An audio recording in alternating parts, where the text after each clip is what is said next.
Praise the lord. ఈరోజు మీ కొరకు దేవుని వాగ్దానం. మీ అందరికీ ప్రభు నామములో వందనాలు తెలియజేస్తున్నాను. మీరు తెలియజేస్తున్న మీ సమస్యలన్నిటి కొరకు నేను ప్రార్థన చేస్తున్నాను.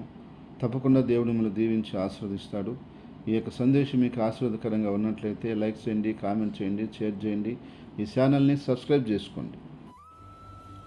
ఈరోజు వాగ్దానం ఆదికాండం 12వ అధ్యాయం 2వ వచనం. నిన్ను గొప్ప జనముగా చేసి నిన్ను ఆశీర్వదించి నీ నామను గొప్ప చేయదు, నువ్వు ఆశీర్వాదకరంగా నుండు. ప్రియ సహోదరి సహోదరులారా, దేవుడు ఈరోజు అద్భుతమైనటువంటి వాగ్దానంతో మనతో మాట్లాడుతున్నాడు. అదేమిటంటే, ఆ రోజు అబ్రహాంతో దేవుడు చేసినటువంటి వాగ్దానాన్ని ఈరోజు మనతో మాట్లాడుతున్నాడు. దేవుడు ఆ రోజు అబ్రహాంతో ఈ వాగ్దానం చేశాడు. నీవు నా మాట విని నీ దేశంలో నీ బంధువులను నీ ఊరిని వదిలి వస్తే నేను నిన్ను గొప్ప జనముగా చేసి నిన్ను ఆశీర్వదించి నీ నామాన్ని గొప్ప చేస్తాను, నువ్వు అనేకులకు ఆశీర్వాదకరంగా ఉంటావని చెప్పాను. అదే ప్రకారంగా దేవుడు చెప్పిన మాటకు అబ్రహాం లోబడి దేశాన్ని, తన యొక్క ఊరిని, బంధువులను వదిలి వచ్చాడు. దేవుడు ఆయన నామాన్ని గొప్ప చేశాడు, ఆయన గొప్ప జనంగా చేశాడు, ఆయన అనేకులకు ఆశీర్వాదకరంగా ఉన్నట్లు చేశాడు. ఈరోజు ఆయన విశ్వాసులకు తండ్రిగా కూడా దేవుని చేత ఆస్వాదించబడ్డారు, అనేకులకు ఆశీర్వాదకరంగా మారాడు. ఆయన్ని బట్టి భూలోక జనములన్నీ ఆస్వాదించబడినట్లుగా దేవుడు ఆయన్ని అనేకులకు ఆశీర్వాదకరంగా మార్చారు. ఈరోజు సహోదరుడ సహోదరి, అది వాగ్దానంతో దేవుడు నీతో నాతో మాట్లాడుతున్నాను. అలాంటి ఆశీర్వాదము నీకు నాకు ఇవ్వాలని దేవుడు కోరుకుంటున్నాను. అదేమిటంటే, నిన్ను గొప్ప జనంగా చేయాలని, నిన్ను గొప్పగా ఆశీర్వదించాలని, నీ నామమును గొప్ప చేయాలని, నీవు అనేకులకు ఆశీర్వాదకరంగా ఉండాలని.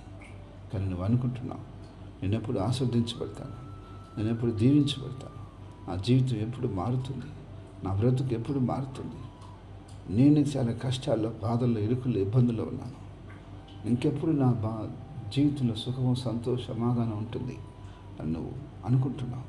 కానీ ప్రభు నిన్ను గొప్ప జనంగా చేయబోతున్నాడు. నిన్ను ఆశీర్వదించి నీ నామాన్ని గొప్ప చేయబోతున్నాడు. నీవు అనేకులకు ఆశీర్వాదకరంగా ఉన్నట్లుగా దేవుడు నిన్ను ఆశీర్వదించబోతున్నాడు. నువ్వు ఆశీర్వదించబడటం కాదు, అనేకులకు ఆశీర్వాదకరంగా మారబోతున్నావు. నువ్వు ఆశీర్వదించబడి అనేకులకు సహాయం చేసే విధంగా, అనేకులకు చేయందించే విధంగా, అనేకులను బలపరిచే విధంగా, అనేకులకు తోడ్పడే విధంగా, అనేకులను పొరుకొల్పే విధంగా, అనేకులు నడిపించే విధంగా ప్రభు నిన్ను అన్ని విషయాల్లో బలపరిచి, ఆశీర్వదించి, వర్ధలు చేసి, కృపా దీవులతో, మేళ్లతో, సంతోషంతో నీకు కావలసిన సర్వ సమృద్ధినిచ్చి అనేకులకు ఆశీర్వాదకరంగా దేవుడిని మార్చబోతున్నాడు. ఒక దావీదు వలె, ఒక అబ్రహాం వలె, ఒక యేసేపు వలె అనేకులకు ఆయన భక్తులు ఏ విధంగా ఆశీర్వాదకరంగా ఉన్నారు, అదే రీతిగా దేవుడు నిన్ను కూడా, నా సహోదరి సహోదరుడా, అనేకులకు ఆశీర్వాదకరంగా ఉన్నట్లుగా దేవుని నిధి మొదలుకొని చేయబోతున్నాడు. ఆమేన్. ప్రార్థన. ప్రేంగల తండ్రి, పరిశుద్ధమైన దేవానికి స్తుతులు స్తోత్రాలు చెల్లిస్తున్నాను. అయ్యా, యొక్క వాటిలో బిడ్డలందరినీ జ్ఞాపకం చేసుకోండి. మీరు ఖచ్చితంగా బిడ్డలను ఆశీర్వదించండి. బిడ్డల యొక్క నామను గొప్ప చేయండి, గొప్ప జనముగా చేయండి, అనేకులకు ఆశీర్వాదకరంగా ఉన్నట్లుగా నీ వాగ్దానాన్ని బట్టి స్థిరపరిచి సహాయం చేయమని ప్రార్థిస్తున్నాను.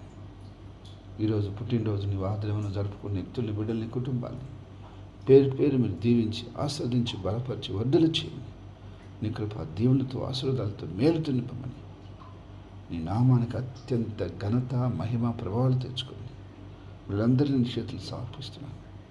ఈ మాట్లాడిన ప్రతి ఒక్క బిడ్డని మీరు ఆస్వాదించమని కోరుతున్నాను. వారి యొక్క ప్రతి ఒక్కరి అవసరాలు తీర్చమని కోరుతున్నాను. వారి కుటుంబ సమస్యలు తీర్చమని కోరుతున్నాను. యేసుక్రీస్తు నామమున స్తుతించి ప్రార్థిస్తున్నాను. ఆమేన్.